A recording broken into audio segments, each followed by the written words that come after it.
Vox Day, hello. Hello, Piero. I'm happy to interview again for another of our little chats. Behind you, you have lots of books. Can you tell us a bit?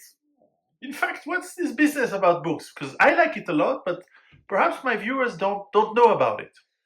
Well, we started Castelia House in 2014, and the idea was just to do ebooks. Are we going? Just checking if I might. We're good. Okay, so you can edit. Okay.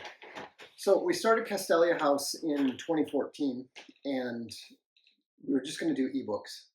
Ebooks were new and exciting, and it actually started off as a great business with Amazon. And I got kind of blackballed from the science fiction publishing houses, which was not really a problem because I was a mainstream writer. I was with Pocketbook, Simon & Schuster, Ben Bell, etc. Not with Tor and Bain and all those guys. But I wanted to write some genre fiction, so we decided we'd start our own publishing house, and it went really well. And then we started doing print books as well. But after Amazon announced Kindle Unlimited, we knew that it was going to be devastating for publishing houses, for authors, for everybody, because a lot of people don't realize this, but Kindle Unlimited has completely destroyed the ebook market. It's down to 5% of what it used to be. The actual volume sold, despite the fact that there's so many more people writing books with AI and all this kind of stuff, the total number of ebooks sold on Amazon is well below where it used to be in 2018. So anyhow, we saw it coming because I did the math. It was very obvious. They're going to pay you 1/4 of what you used to get paid for an ebook sale, and you're only going to get paid for what the person actually reads. So it's kind of a double whammy. In the end, authors were making, even with the same number, the authors were making about 20% of what they were making previously, or the author and publisher together. So I thought back to the Franklin Library, which I loved. I only owned one book, but the Franklin Library, they used to do these signed first editions, and they're really a big deal. And my wife, Space Bunny, the first year we were married, she got me a copy of the signed first edition, Franklin Library edition of Foucault's Pendulum by Umberto Eco. And I remembered I remembered the price because she got it used or something. It was actually written in the margins, it's $75, wherever she bought it from. And I looked it up on the internet, and they were going for $700. I thought, huh. So ebooks are so ephemeral. The quality of paperbacks are so bad that they're falling apart in 6 to 7 years now because of the acidic paper they use. Hardcovers aren't much better. And so I thought, let's look into this. And so we looked into it, and so a lot of these books here, there's like several rows. Those are all the books that we publish and bind ourselves. And so what's really cool is that we had some problems with the US bindery that we used, the company that we were working with to do the binding. And so for the last 5 years, we've been working to build up our own bindery here in Switzerland.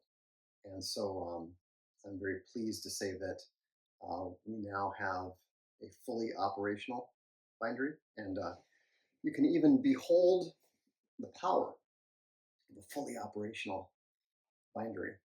This edition of Dracula. One of my favorite books ever. Well, this edition is really special because, in addition to all the quality end papers and the archival quality cathedral pure paper, this paper is actually the same paper that Folio Society uses, but the next step up. So it's the best quality paper we can get. But we also have 30 original illustrations from the Midnight's War artist Adamir Leo, and um, it's a really special edition, um, and it's one of our first ones that I don't know if you can see the blood running down. Yes. It's one of the first ones that we've done with dual color foil. Yes. So and the quality of it is somewhat to my surprise is actually about 10% better than the bindery that we used to use. So the point is to have the best books of literature and history. I can see War and Peace by Tolstoy in many volumes, because it's a very long book on war and peace. I see Plutarch, a famous Roman historian. I think there was Titus Livius as well, which I have as well at home. There is the Odyssey, as you said, Dracula, which is a 19th century amazing novel. So you are touching all the masterpieces that people should have in the libraries, right, because we want to keep this for posterity. Well, I just finished translating the 795 waka from Genji Monogatari, which is literally the first novel ever actually written. It was written in the year 1100 by Murasaki Shikibu, and it's an absolute classic. I highly recommend reading it. It's the closest that you'll ever get to a completely alien culture, because the Heian society is so different than modern society. Um, but it's a fascinating book, and so thanks to AI, we were able to start doing our own original translation. So we didn't have to license the Satan sticker or the Tyrrell or anything, or we weren't stuck using the public domain Arthur Whaley translation, which I personally like, but it's not that accurate. And so, the combination of what we're doing with the very old technologies, we've got these old presses with 80 tons of force to stamp the books and stuff. That we've got this combination of old technology and then very new technology that allows us to really produce not just the most beautiful books in the world, which was our original idea, but to actually try to publish the best books in the world. And so, some of the other stuff that we're doing is we're translating stuff that's never been translated before into English. So there's a 6-volume set called Naruto Hicho, or the Secret Scrolls of Naruto by Eiji Yoshikawa, that's been around for 100 years. It's the most popular set of books in Japan ever published, and no one in English had ever read it because it didn't exist. Yeah. And so it was really kind of a privilege to get to translate that and then put it out there. So we've already put it out there on Amazon. You can find it. It's actually on Kindle Unlimited and stuff, or Virtual Voice.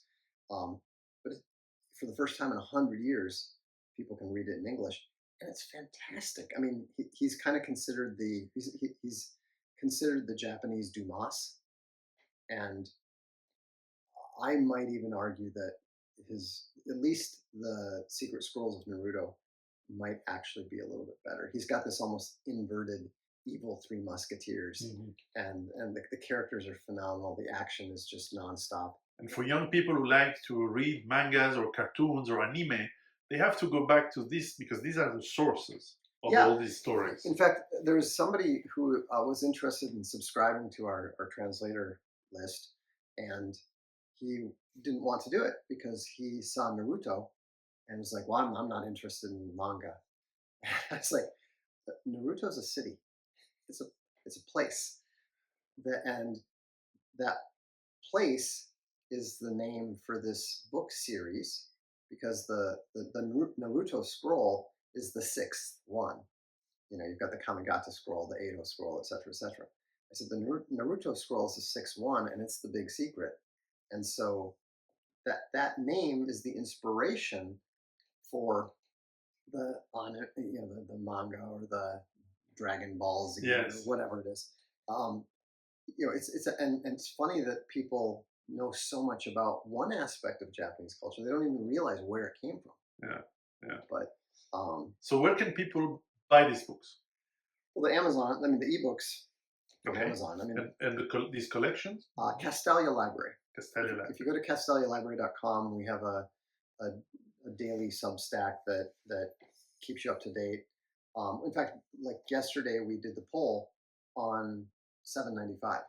Um, there's 795 waka, or like people think of them as haiku, but technically they're waka. Anyhow, they they're very important in the book because that's how the characters communicate with each other.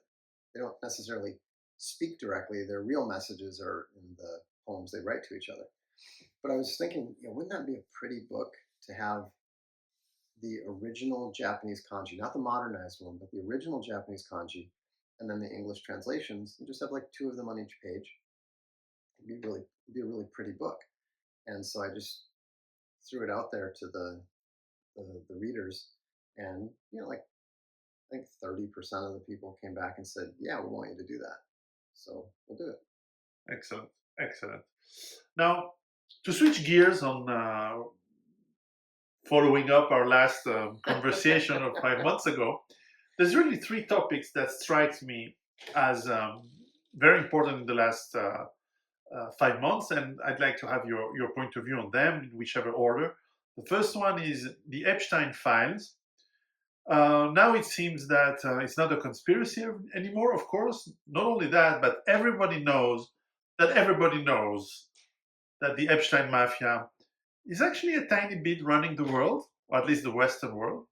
Second topic is what the fuck has been happening in this war of aggression by Israel and the United States against Lebanon and Iran. And perhaps you can tell us a bit about Giulio Douhet and its failures. And the third topic would be aliens. So, in whichever order, what can you tell us about these three topics? Okay, well, let's start with the easy one, which is the Epstein Mafia, as it were. You and I have both been aware of a lot of things long before people were willing to admit that they were real. To me, it's still funny when people forget that NSA used to be called No Such Agency. I was writing columns for WorldNet Daily when people were denying that the NSA existed. Um, you know, People started worrying about getting their emails read, and they like still trying to. Nobody tries to even encrypt emails anymore because everybody knows that what was originally called Carnivore, that the FBI had the system of sucking in emails and reading everybody's emails and analyzing. Now we know that they just get them directly from Gmail. You send an email through Gmail or through anywhere, you're sending it directly to the U.S. government. Yeah. Always. That's why it's nice to always have a nice little footnote. Thank you for taking the time to read. Yeah, thank you for your attention to this matter. Yeah. But yeah, actually, for a while, I don't bother anymore. But for a while, just because the whole principle of it offended me, I had a attachment on my browser, and it just browsed nonstop everything. Like it's basically I was basically spidering the web before Google, but not retaining any of this stuff. I was just like, if you're gonna spy on me, I'm gonna give you a lot. I mean, you're gonna be busy. Yeah. And so, anyhow, so with the Epstein thing, everybody knew. Everybody that knew anything about it knew that there was something sketchy about it. I mean, here you've got a guy who I don't know if he even had a college education.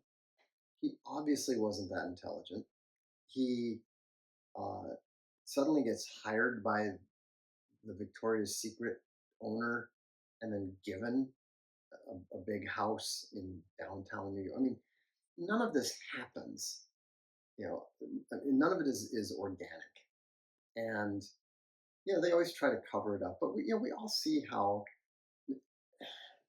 everybody now understands how manufactured a lot of modern public reality is.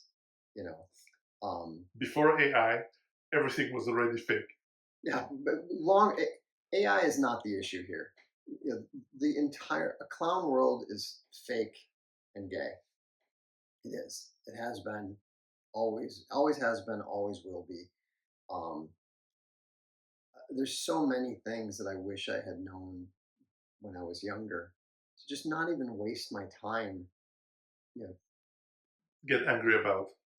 well, to not get angry about it, to not waste your time pursuing it. I mean, I actually, had a pretty good run if you think about it. I got nationally syndicated and chosen by the editor to be the heir to William F. Buckley. That was all organic. That was all real. And you know You what? could have been Ben Shapiro. No, that was the point at which I suddenly realized how fake it all was. Because here I've done everything right. I just wrote and I worked hard and I came to the attention of the correct editors at the right places. I mean, you guys are not used to newspapers and stuff, but newspapers used to be the only deal in town other than TV, and it was a much bigger deal than it is now. And if you could hook up with the syndicates, you're printing money. I mean, my video game uh, column, when it got picked up, it was picked up by like 13 newspapers: Boston Globe, Atlanta Journal-Constitution, San Jose Mercury News. Um, North Bay Nugget was my personal favorite. I don't know where it is, like it's in Maine or something.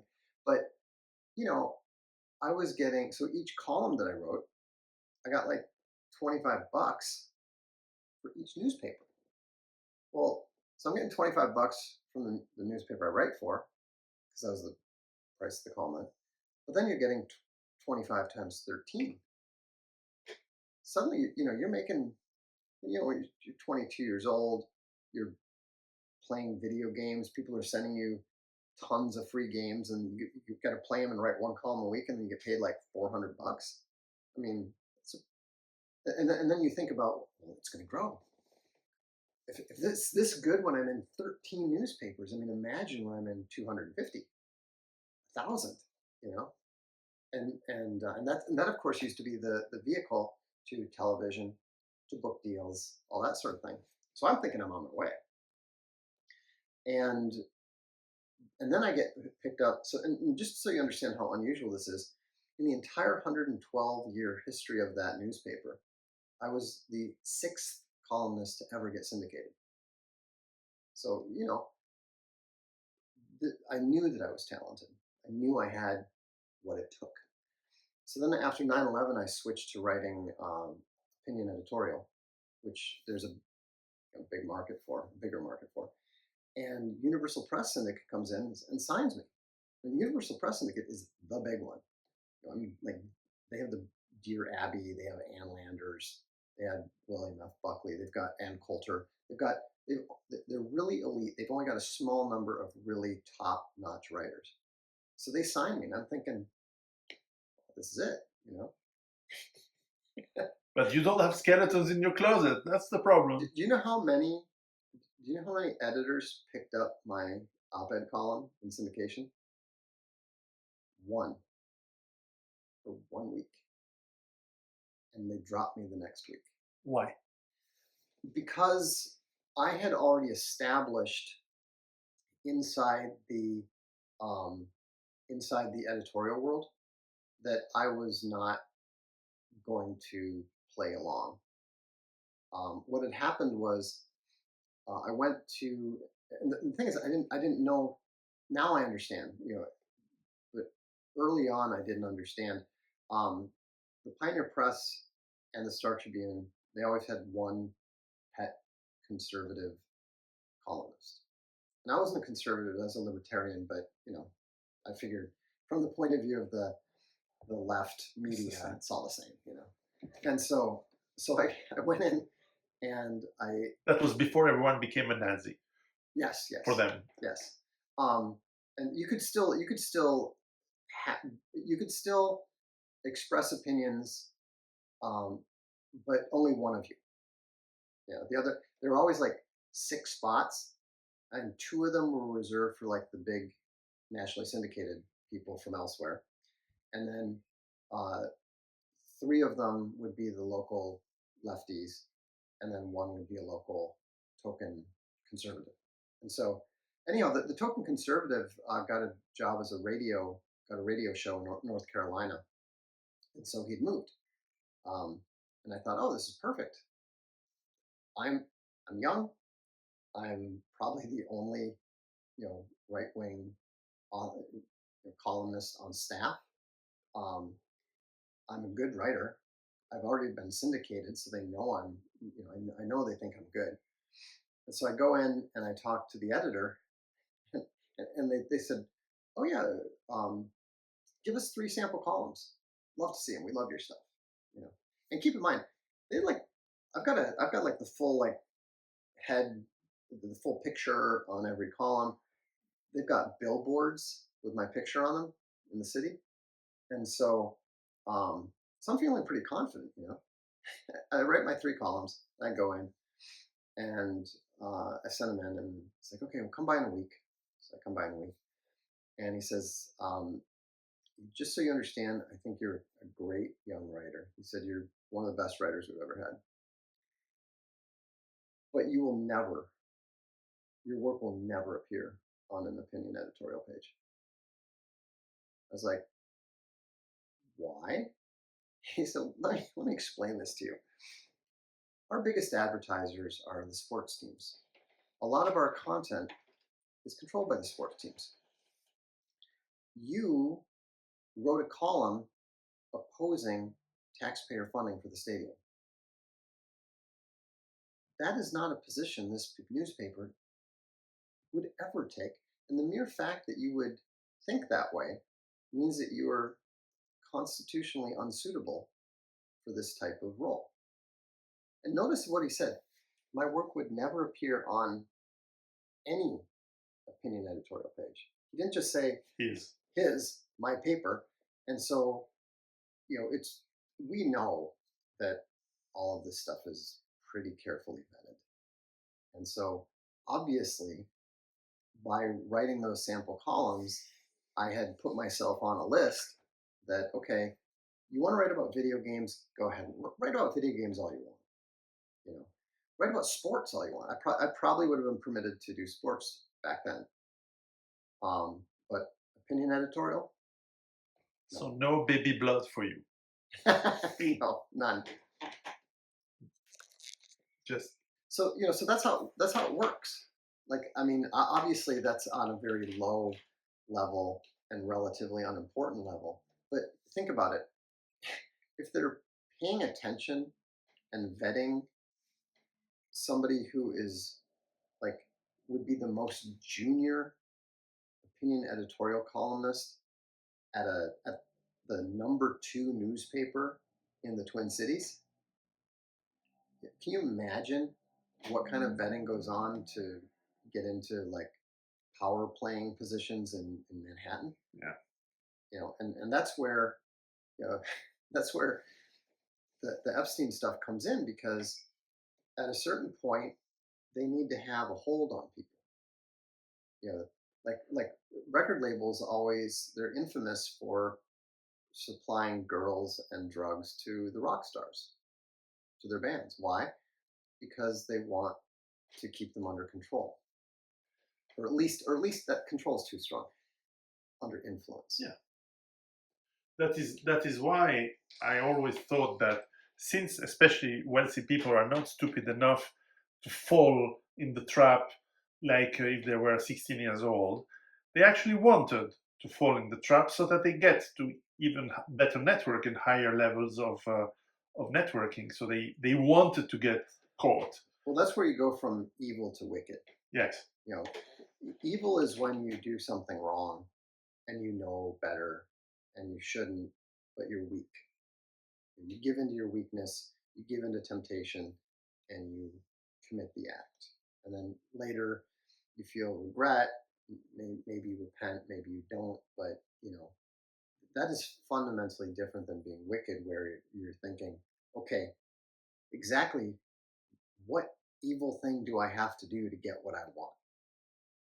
And and I think that's why, it specifically says in the Bible, God hates the wicked.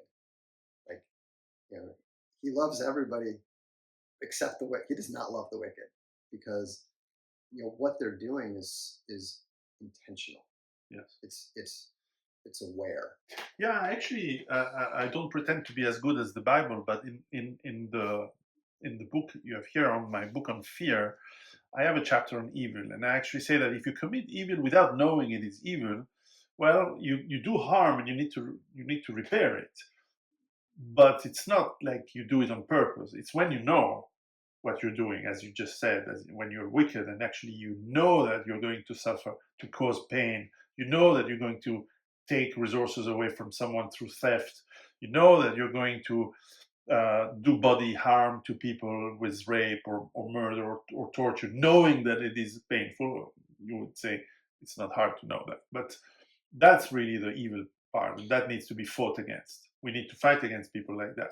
Oh, absolutely. I mean, the thing is you don't have to be one little bit religious Mhm. to understand that evil exists, Of that course. and that wickedness exists. And I always tell people that are kind of skeptical of the whole supernatural and that sort of thing, look, it doesn't matter whether you believe it or not. These very, very bad people do. Yes. They do. I mean, there's a reason. How surprised were you when they they used the ground seeking lidar around the ziggurats in, I think it was like Guatemala, Mhm. the pyramid things. How surprised were you when, surprise, surprise, a bunch of skeletons of young children showed up?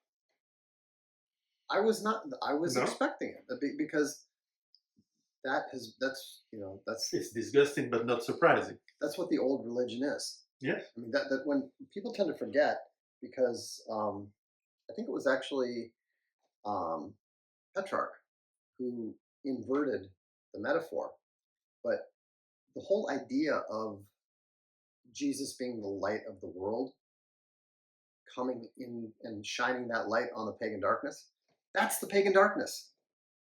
You know, and that's what the Epstein alliance is all about. Yeah. That's what that's the thing. That's what they serve. That's what they worship. Yeah, it goes back to the Phoenicians in Carthage, the Sumerians. I think it probably goes back farther than the human written record. Yeah, Um, I don't know, but by definition, we don't know. Yeah. right, by definition we don't know. But there's, given how it just keeps being repeated over and over and over again, it's pretty clear that it exists for a reason, and the reason is that it obviously works on some level. I mean, people talk about in the music industry, which I've been Yeah. involved in.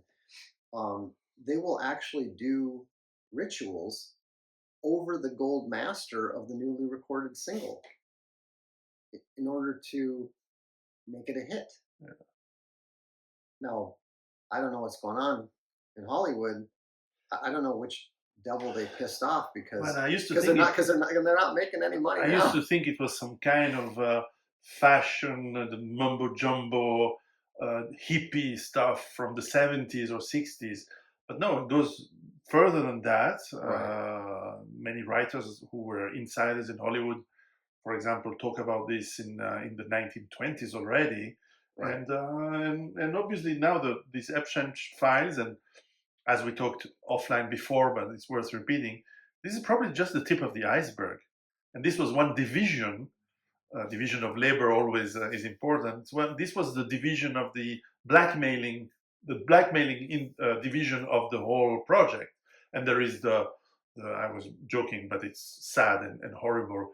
The children abducting and baby blood drinking, whatever, division, which we still don't know about or don't know much about. There is the division of the organ harvesting division of this big mafia. I don't know how you say mafia in Hebrew, but you get Yeah, where I'm going. there's a whole There's a lot. there's a whole evidence that can't be explained without something like that. If I mean, I remember reading the number of missing children a year. It's like 500,000 in US alone. Yeah, I was, in fact, I was looking it up specifically because I was trying to figure out how many. I have a Midnight's World. I have a vampire series, so I was trying to figure out like how many vampires there could be if you just took the number of missing people and assumed that they were all, you know, drunk away. yeah. And then I actually had a fairly sophisticated equation because I was like bringing the blood, like I was bringing the blood banks into it and stuff. Oh my goodness, I almost forgot. I really, I really upset my editor at Pocket Books because it was all set up about how the whole abortion movement was set up by vampires. Yeah, that's a funny one. And then I realized, well, the funny thing is, it's actually kind of a dumb idea. It's not because of blood in it. There's not a lot. Because how much blood do you need to sustain a vampire day? Like what, 2 liters a day? Yeah, it's pretty thick stuff. I mean, you and I don't drink 2 liters worth of food. Yeah, don't eat 2 liters worth of food. Anyhow, it was I just remember my editor going, please, come up with some other angle. And I was like, no, I think. And then anyhow, I remember I worked it out, and like the numbers they were both. It's like raising people for food, like cannibals. It's not economical worth it. No, it's cows, pigs, yes, right. Chickens, maybe, but people know. Especially because they grow up to be harvestable in like 18 months. Yeah. I mean, humans, it doesn't work that way. So the only explanation in that context is ritual, yeah. Exactly. And so and that's now people are much more aware of it and open to it. I mean, even I remember back when when the whole Pizzagate thing first came out. I remember talking with both Cernovich and Molyneux, and we were doing a stream together. And at the time, neither one of them were religious, but they were like, I remember them going, "I'm feeling like," I think it was Stefan was saying, I'm feeling like we might have to pick a side soon, and I am not picking that side. I agree. And so that's and that kind of ties into the alien thing because aliens is, for someone of my generation, it's science fiction. Yeah. I mean, when I was, it's fun. The possibilities are endless. I still know the theme Spielberg's song. movie, right? It's Spielberg, Close Encounters of the Third Kind, and then you had stuff like E.T. Alien. It was big. Alien, yeah. I mean, Alien was like, that was pure sci-fi. Yeah. Predator. It was good.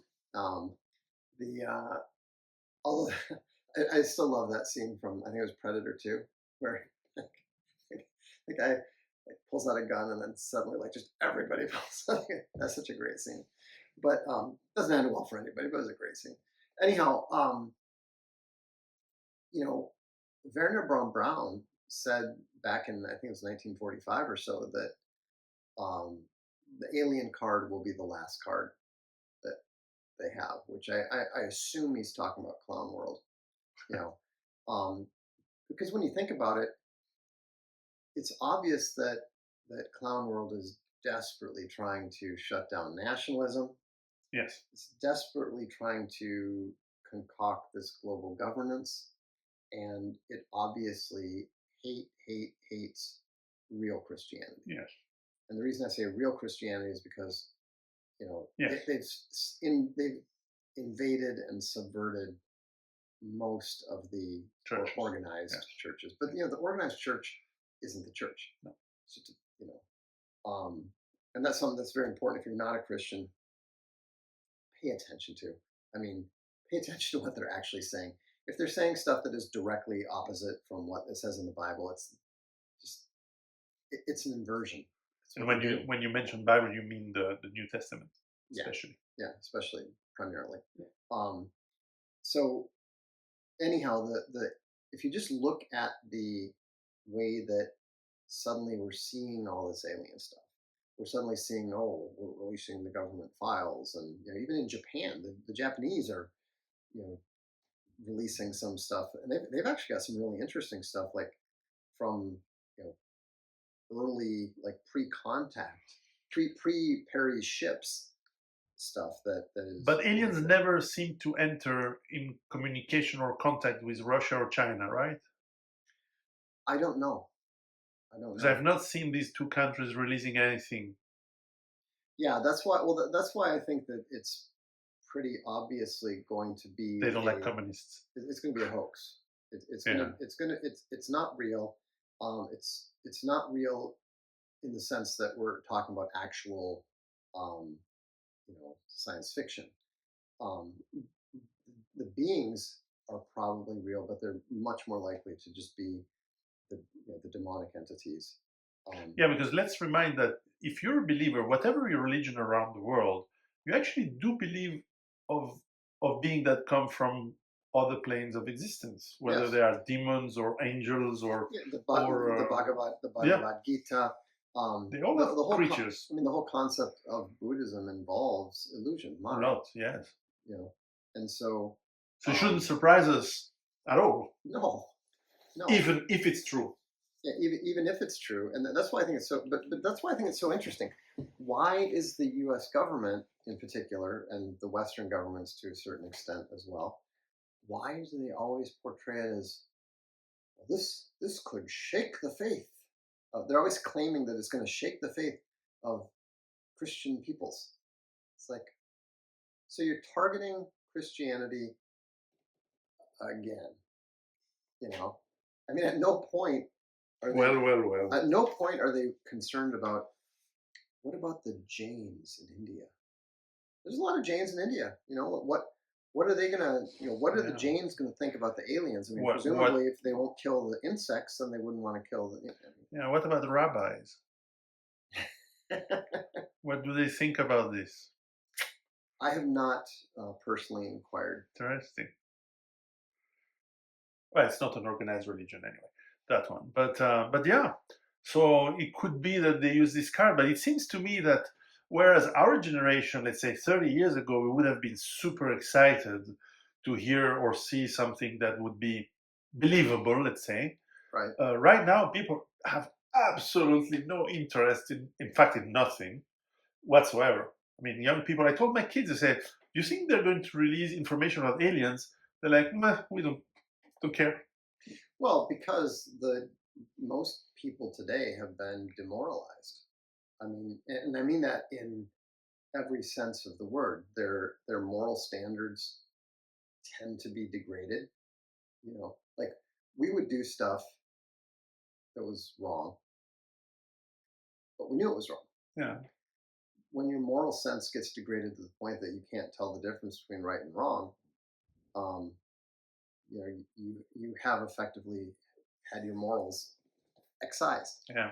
And modern clown society does that. It numbs. Yeah. It overwhelms the senses and makes people feel helpless. And so they just kind of become forced to just try to acclimatize to whatever the climate happens to be. And to them, reality is like the weather. Yeah, but even and to go on my next topic, I will do this very clever transition. Even the war in Iran of the last 2 months doesn't seem to, maybe because the stagflation has not yet bitten them in the butt, but people don't seem to care. I mean, yeah, we're losing 10% of the oil of the world every day. I mean, we miss that 10% every day. We have aggressed the country. We've been like Nazis invading Poland. Just it's when I say we, is United States and Israel have done to Iran what what Germany did to Rotterdam or London during the Blitz, or I mean, supposedly, Right. allegedly, and there we are. We don't care. I mean, people. Yeah, I mean, Go, it's really remarkable because for most of my adult life, the idea that either Iran would attack Israel or vice versa, we would have equated that with the end of the world. yeah, I mean, we would have equated that with, oh, here here it goes the comes. nuclear war, you know. And so to me, it's a little bit jaw dropping to see how, you know, they're beating the hell out of each other Yeah, with missiles, and yet essentially there's no real consequence for the rest of the world. And you know, there's a lot of different potential theories about that. I mean, you know, I'm friends with Owen Benjamin. I'm kind of partial to the idea that either there are no nuclear weapons, or more likely they're just they're just too unstable to like leave sitting around in a tin can for 50 years. yeah, we might find out. But to go on a small tangent Yeah. related to the Julio Duhe after World War One, because I like this guy because he was brilliant, but a bit. How brilliant can you be and be that wrong? Yeah, no, exactly. He was a bit enthusiastic with his own idea. But This what? Italian guy, Yeah, general of of course. the Air Force of Italy after World War One, thought that you could win wars by bombing the hell out of the enemy, and yet this has never, ever, ever happened. No, it's never worked. I mean, the only time that we even think it worked was the atomic bombings of Nagasaki and Hiroshima. But But we know there were other factors. they were trying to surrender for 6 months before that. You know, it was totally unnecessary, and that was actually, to be honest, it was kind of traumatic for me. You know, having been raised in a Marine Corps family, Yeah, um, to realize, you know, I mean, I've been raised to think that why why I might not even be here if it hadn't been for the atomic bombings, because you know, my grandfather would have been part of the Marine Division. I mean, he was on the ships there. They occupied Japan, yeah. you know, right after. And Well, that if Operation Olympic and so on had to happen, yeah. But then why would it have to happen if Japan indeed wanted to surrender? The yeah, only they've been trying to surrender for 6 months, and then finally, you know, the U.S. got its test in. yeah, They got their, or whatever, got made their point, you know, and for then sure they did on Tokyo. and then they were, no, but what I'm saying is Yeah, they'd created the uh, at the very least they created the appearance of the potential of these terrible yeah, weapons, okay. and then they needed to end it real quick after that because the Russians were coming down. Yeah, You know, they're like, okay, you can't surrender, you can't. Oh wait, the Russians are coming. Yeah, you can surrender now. And so, um, so when you look at, you know, that's why, and I think that's another reason why people today are so demoralized and so sort of just numb to everything, because what's true and what's not, it's impossible to know what's true and what's not. How are we supposed to believe anything when you've got the president of the United States and the Secretary of War standing up there and saying, we have destroyed 90% of their launcher capabilities. And then the next day, they flatten the United Arab Emirates. yeah. The damage done on the American bases across the Gulf and on Israel seems to have been quite impressive, and yet now they admit that at least 80% of Iran missile capacities is still intact. Yeah, and the Iranians corrected them and said, it's now at 120% because we've been building more the whole time. And which I tend to believe them. Yeah. I mean, you Yeah, know, they tend not to lie in the world where everybody seems to lie, at least in the West. well, because it doesn't make sense to. Yeah, What is the point in I don't lying know. about it if you can't deliver? And I never understood that. yeah, I mean, we had this. I mean, We had a similar situation when we were in a legal matter, and the other side kept lying, and we just kept please go putting on. the facts out there, and eventually, you know, they had no choice but to Because not if go you ahead. think about it, even in Vietnam, they had, as you said, in another on, and I encourage people to go on your blog. It's very interesting.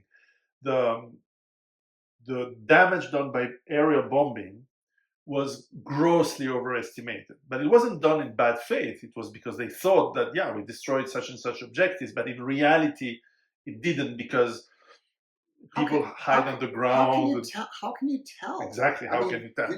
have you ever seen what those poor assessors are having to deal with? I Exactly. mean, there's like this moving image.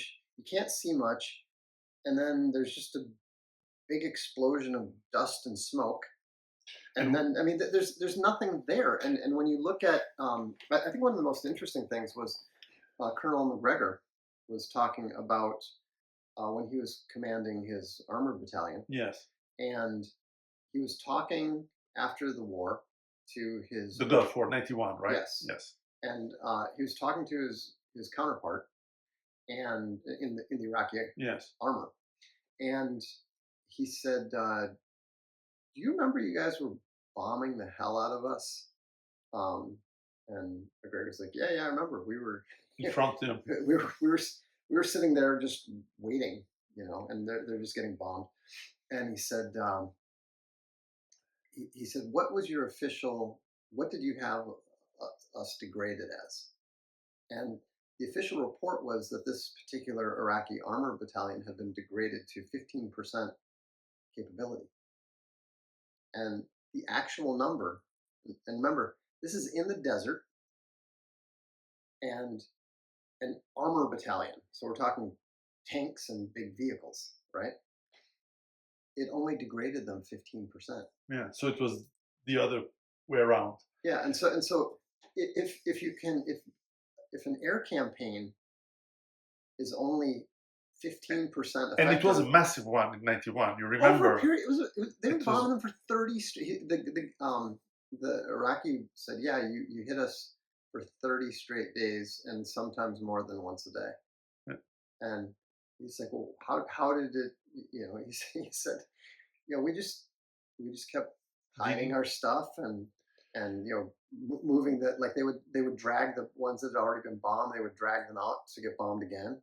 And indeed, this was not done out of bad faith. As you said, it's hard. It's an understandable mistake, which can added to the fact that you want to show results to your superiors. It's very Yeah, understandable. and there's what 9 levels before it gets to the president. So Exactly. at every level, somebody's Or, for exaggerating. example, the people who ran propaganda in World War II, perhaps with the exception of Japan, which was telling victories that were in fact disasters, uh, most of the communications of both the Allies and the Axis were actually telling pretty much the truth throughout the war. You know, roughly. Inside the military. I mean, certainly you know there were plenty of false portrayals like with You exaggerate the always your successes and minimize your defeats. Although right. although Although sometimes Stalingrad was pretty much accepted and used as a disaster to boost, you know, the Sports Palace speech yeah, was quite a memorable historical exercise of propaganda, to use a disaster as a way to whip the population well, into more Pearl more. Pearl Pearl Harbor. Pearl Harbor is the same, Yeah, indeed. These you could now we know that it's a disaster for the Japanese, but at the moment it looked like a disaster for the US. right, But it was used as a motivator right. very efficiently. But now it seems that either they're completely clueless and they don't know what they talk about, which is possible, or they what are they trying to do?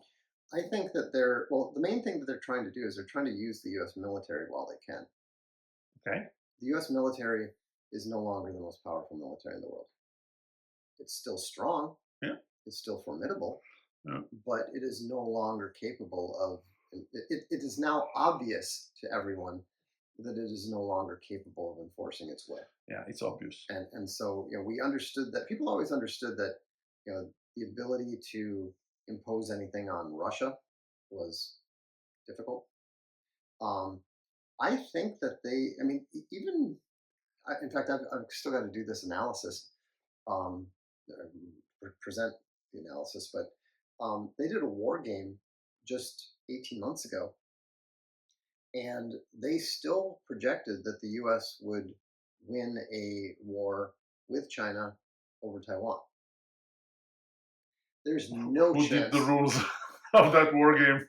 It was a big war game, and it was, it was. Because you and I have designed war games, and if you make stupid rules, you can do everything. But Yeah, they didn't make stupid rules, but what they did do is they really basically um, made it like the initial battle, uh, and so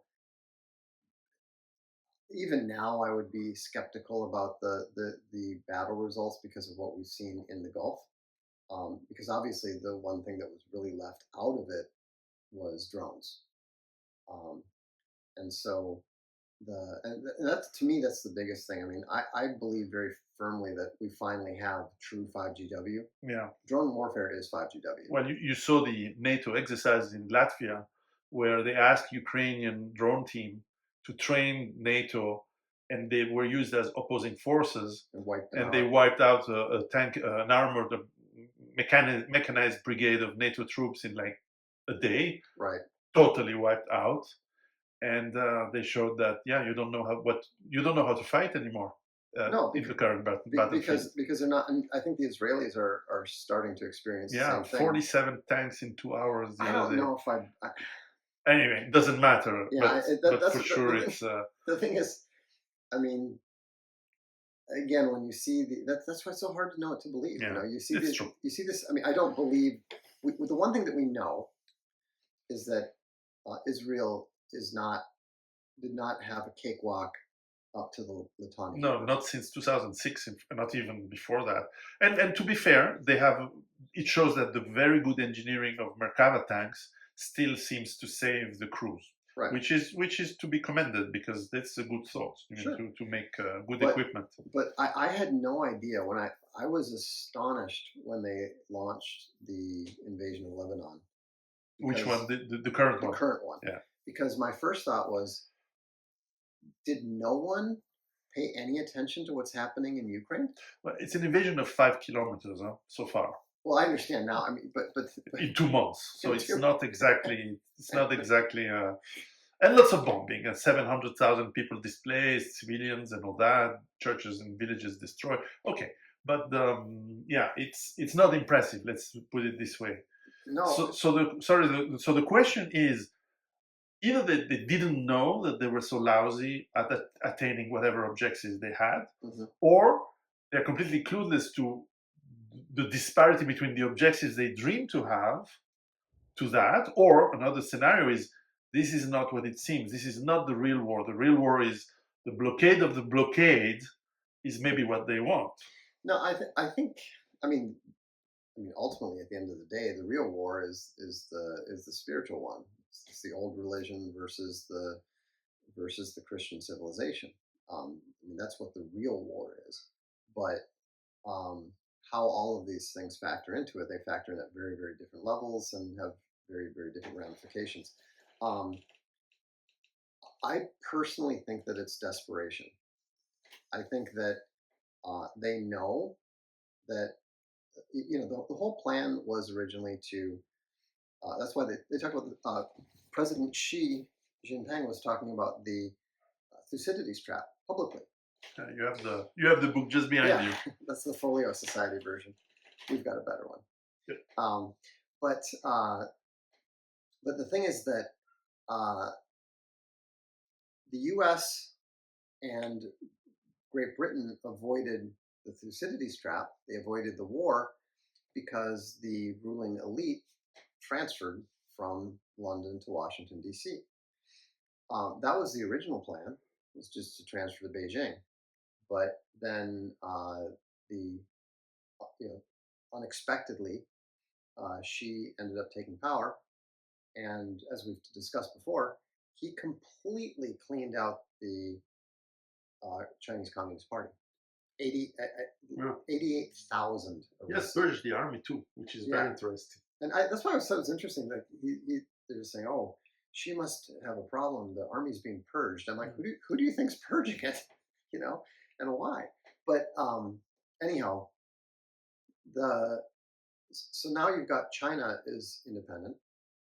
Russia is now independent, and because of the way that all the U.S. resources and manufacturing and all that stuff, because all of that was offshored to China, when the plan was to move the center of world power there, well, now you got a problem. You got a very big problem because all the effort that went into building that up is now in the hands of somebody else. Yeah. And that's why I think that we're in a very, very chaotic period. And it's interesting because I think that what she is trying to tell Trump to do, and why I brought up the Thucydides trap, is look, either you accept that we're the new sheriff in town, or you try to fight us and you lose. And I think that's the situation. Now, of course, Trump is not the one calling the shots as far as we can tell. And so it may be that the people who are telling him what to do are determined to fight to the very last American. These people in history seem to have a suicidal tendency. It's always like doubling down and again and again. And when you win, you reap hard and a lot. But when you fail, it's almost being wiped out. I think people will understand the references I have, but it goes back to Babylon, to 3,000 years, Well, I think it's fascinating that and they were. Masada and many other places. Well, I think it's fascinating that they were a few years ago, 3-4 years ago, they were talking about how the very last Jew was had left Yemen. Uh-huh. What a lot of people don't realize is that many centuries ago, Yemen had a Jewish king, was literally ruled by them. And yet over all this time and stuff, Well, so does Ukraine. Well, I was going to say, Ukraine is kind of in a similar position. Yeah. And I don't think that whatever's left of the Ukrainian people are going to be keen to have another Zelensky-style government ever again. No, if I was them, I would leave the country before it's too late. Yeah, I mean, people tend to forget that in Poland, one of the reasons that the Polish are so anti-Semitic is because they had a Jewish elite more or less ruling over them in, I believe it was the very cruel 1800s? 1700s. 1700s, yeah. I'm not up on my Polish history. Very, very, very cruel, and there were the tax. Not all. I mean, there were some poor, the countryside. Anyway, it's a sad story. The oppression of Polish people by these elites. Right, but there was a ruling elite appointed by the king to tax the Polish people. Right, and so is that different than today's Manhattan elite? Yeah, it's different. Americans can hardly claim. Look how collectively fat we are and stuff. You can hardly claim that they're suffering and starving. Yeah. But you can kind of see the same pattern at work there. And of course, you can tell that it's a concern because we're seeing all of Australia, the UK, the USA. They're just suddenly in a panic. They're trying to pass all these laws related to anti-Semitism and stuff, which for most people don't even make sense. Yeah. Like most people are wondering, why are you wasting your time on this? Well, maybe because that's something that you expect to be, considerably on the increase. Although I don't know what violating American constitutional free speech rights is going to come. I mean, you can do it in England. They don't have free speech, but you do that. But it just makes people more angry because it shows the power that you're supposed to not have. Well, not only that, but it is literally fundamentally anti-American. It's literally in America for sure. It's literally anti-American, and anybody advocating that sort of stuff is going to be hated. You know what the Romans used to say, "Vae victis," and it works on all. It works both ways. Yeah, it does. But the thing is that, and this is what I think a lot of people forget, is that something has to come after the victory. The other people are still going to be there, and you've got to deal intelligently with that reality rather than just like for example, the U.S. What on earth? What on earth would Israel do with Iran if the Iranians said, "Okay, we surrender"? What would they do? They can they could send in a government and announce this and that. That's assuming they want them to surrender. No, but I'm just saying that even if they did, like, there would be 500 revolutions, separate revolutions, erupting. I mean, in Iraq, the Americans, it's a desert. The Americans go in, blow away everybody, take out Saddam Hussein, and then spend the next 15 years hiding behind in the green zone. $4,000 billion. Yeah, and then basically, what did they get for it? Nothing. They lost way more soldiers in the occupation than in the war. But you get a country that is not fighting Israel. Well, yeah, I mean, somebody. Because Iraq did send troops in '67, in maybe '56 as well, and I don't know for '73. Could be '73 as well. Maybe they didn't arrive early enough. But today again, as we were, and it's interesting that we have circled the three topics. Because they're all connected. See how good interviewer I am. but certainly as I was saying at the beginning, everybody knows that everybody knows now. Yeah. And this is a dangerous. I mean, I'm going to make maybe a dodgy or provoking comparison, but it seems to be that we are very much like end of 1932 Germany. You just need someone to come that has a nice mustache. Well, we haven't had the which I don't see any, by the way. But I think but you see what I mean? I think it's a little bit sooner than that, just because we haven't had the collapse yet. Wait a few months. We're the Roaring '20s have ended. Yeah. But we haven't had the Great Crash. Yeah. And that, I think, is something that we're all kind of bracing for. Yeah. These 10 million barrels of oil per day that are missing in the economy for a very inelastic supply of energy, very useful for so many things in a world that is. People fail to understand how the oil economy is incredibly subtle and integrated across all refineries and supply levels everywhere. You have right now, Japan, we're recording in May 2026, Japan, Korea, which are essential to the world economy. They are crying for lack of the exact amount of oil for the exact refinery that produces the exact chemistry for several kinds of industry that are needing oil. It's not just fuel for cars. Right. It's a very complex system. You have Philippines who are basically without oil. They're in a tilt mode. They're all begging the America to supply them whatever they need, which it seems the US is shipping a vast amount of its strategic reserves. It won't last forever, because America is not producing more oil than it consumes. That's also a myth that the media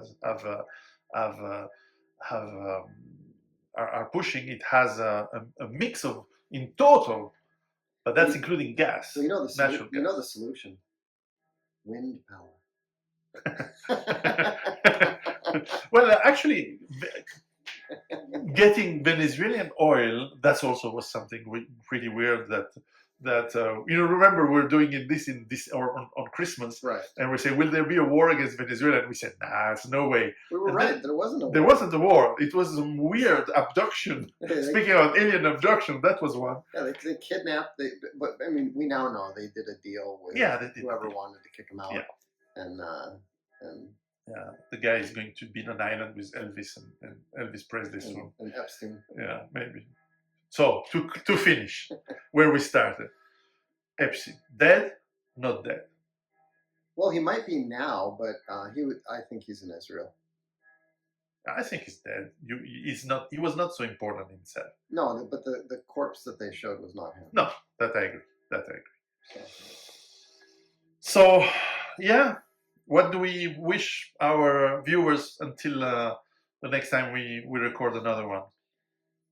Just keep your eyes open. And today is an important Christian holiday, by the way. Exactly, it's Ascension, and the day that Christ ascended up after his resurrection. And I would just say, regardless of what you believe now, always focus as best you can on what the truth is.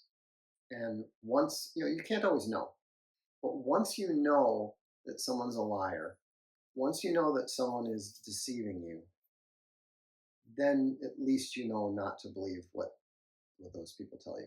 And so I would just say it's going to be more important than ever to discern the truth from the lies in the months to come. All the links to your blog and to the Castelia Library will be in the description of the video. Vox Day, thank you very much. Always a pleasure.